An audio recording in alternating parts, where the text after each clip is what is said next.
masih ada sekelompok kaum pemuda-pemudi yang memperjuangkan hak-hak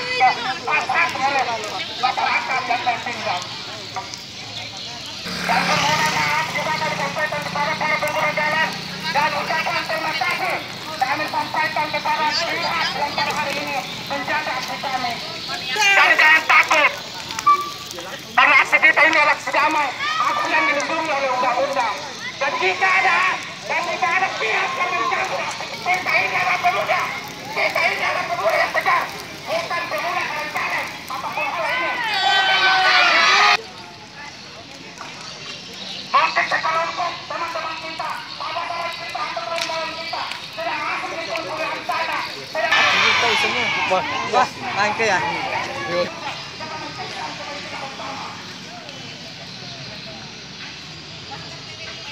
Oh, ya. Jangan dibalik.